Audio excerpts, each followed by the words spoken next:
Sumayin niyo lagi ang biyaya at grasya ng Diyos sa araw-araw ninyong mga buhay.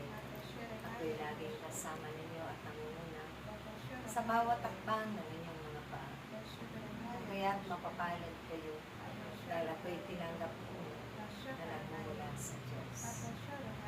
Ako rin ang magpupuno ng mabubuting bagay sa bawat isa.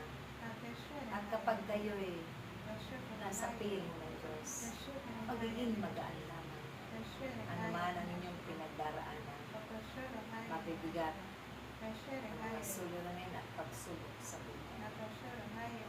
Kayo ay mamamahinga sa piling ng Diyos na inyong pinapapurihan, tinatawag lahat, sinasandigan at inaasam. Dahil kailanman sa mga panahon ito, siya ang nararapat ninyong kausapin. Kung ano man ang inyong nararamdaman sa inyong puso at loob.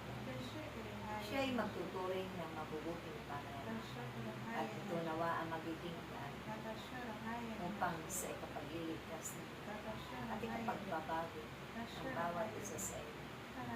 Tanggapin ninyo ang kanyang mga mahalagang ipinag-utos. At ito ang magbibigay kasaganaan at sa pamamagitan ng kanyang kapangyarihan. Tunay na maitataboy ninyo ang lahat ng mga masalimuot na bagay sa inyong buhay. Alalahanin ninyo lagi ang mga karanasan ninyo sa piling ng Diyos na punong-puno ng pag-asa, punong-puno ng kaginhawaan sa buhay. Dahil siya lamang ang magdadala sa inyo sa tamang daan patungo sa buhay na walang tuwiran kung kami ay magkaya sa inyo na nagmumula sa kalangitan. Dahil yan rin ang inyong bibigbitin at ibabahagi sa kapwa ninyo upang sila rin ay napuno ng pag-ibig at kapayapaan, kagalakan at kababaan ng kaloob.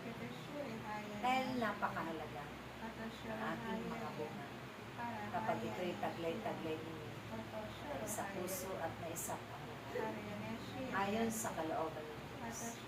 Hindi kayo mahihirapan. Tunay na pagagaanin ng Diyos na ang inyong mga kasama. Ano man ang darating na magaganap sa mundong ibabaw, hindi kayo mahihirapan. Dahil ngayon pa lamang, kayong lahat ay sinanay na ng Diyos sa mga pagsubok. At kung dumating man ang takdang panahon yun, kayo ay handa sa pagharap at pagtanggap ng magiging kaganapan magpakailangan. Kaya't aking mga anak, lagi kayong dumalo sa pagtitipon. Naroon kami dahil kami mangungusap, magbibigay paalala, tagubilin, at mga babala. Maraming salamat.